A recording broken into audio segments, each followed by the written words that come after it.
3 o'clock, 4 o'clock, rock. 5, 6, 7 o'clock, 8 o'clock, rock. 10, 11 o'clock, 12 o'clock, rock. We're gonna rock around the clock tonight. Push that dog so. Show me that. I'm certain that that's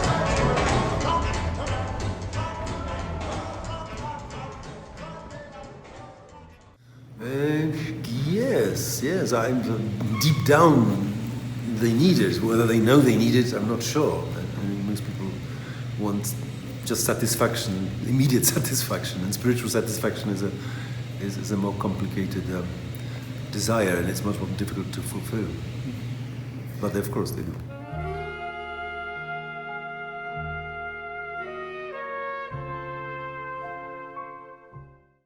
Faith in Cold War, it's there, but I mean, Cold War is sort of about this love, this relationship, where love replaces faith in a way, and this desire for absolute love, which is of course impossible in the real world. And I think the impossibility of love possibly reveals that faith is still a big role to play. I mean, there's no absolute love in the relative real world. So I think the need for faith is very much there.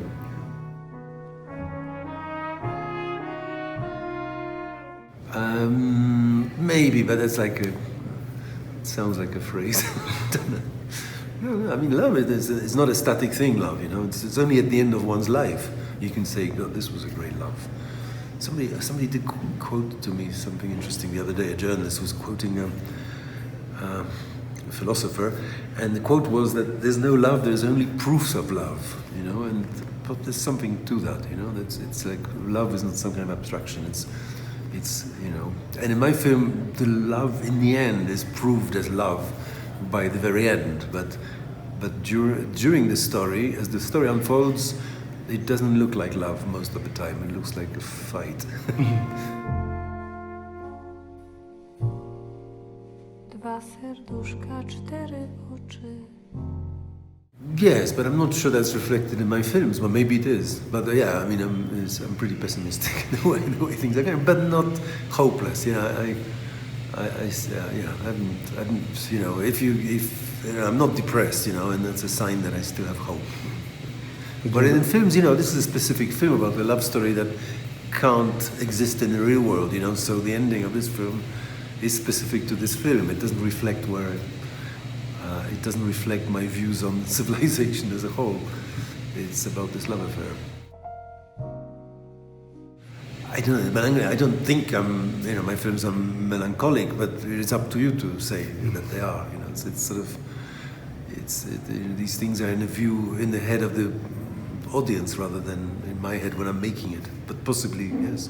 No, but at the same time, I can't imagine a film or a work of art without humor, when Cold War was screening in Poland, people were laughing throughout, or periodically, not all the time, but it's got a lot of funny scenes, so I think irony and melancholy somehow maybe go together.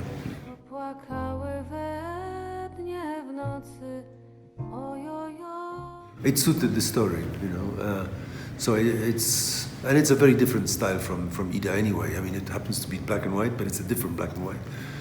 It happens to be Academy format, but the framing is very different and much more in keeping with the story. So I don't, when you look from far away, you think, oh, black and white, 4:3, Academy ratio, it's the same style. Actually, it's not the same style.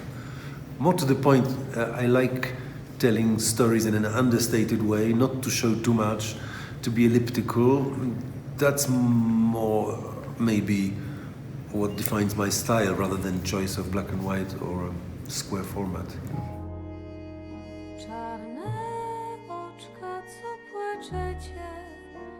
Well, the politics kind of affects you. It's different. I mean, here I set the film in Stalinist Poland at the beginning, and then a kind of softer version of communism in the early 60s. So it's not comparable to today. I mean, today, you can make films, you can play whatever music you like. Of course, the current government is trying to push everything in their direction. It's an authoritarian government, but it's not a totalitarian state, so nobody gets killed yet. Nobody gets arrested for making art, at least. Politics is there. You'll never come to terms with politics because it's, where I am personally, I'm never going to be happy with the ideology that's dominant. And I think art should steer clear of ideology. I think it should try and show the world in a different way. It should try and show that there's no one single story, that every character is complicated and contradictory, that every situation is contradictory. For example, Zula, my heroine, when she gets into this folk ensemble, she's really happy in Stalinist Poland. She has no problem. For Victor, it's a disaster. He can't breathe, so different characters have different reactions to the same political situation. As for me, we're all living in interesting historical times. It'll be fascinating to read about it in 40 years' time, what we're going through. It's very difficult to oversee it and see it objectively, because we're in the middle of it. It's frightening what's happening, just the kind of the mediatization of everything, the way the world has moved into the digital sphere and our emotional lives as well, the way primitive nationalism is the only ideology of the day, it's very difficult to find one's way through it all. But we can only do our own thing, make the films we make regardless of ideology, and behave decently in life, and protest and go and fight injustices. At the moment, this film is not political, Cold War. It is in a kind of roundabout way, but it doesn't.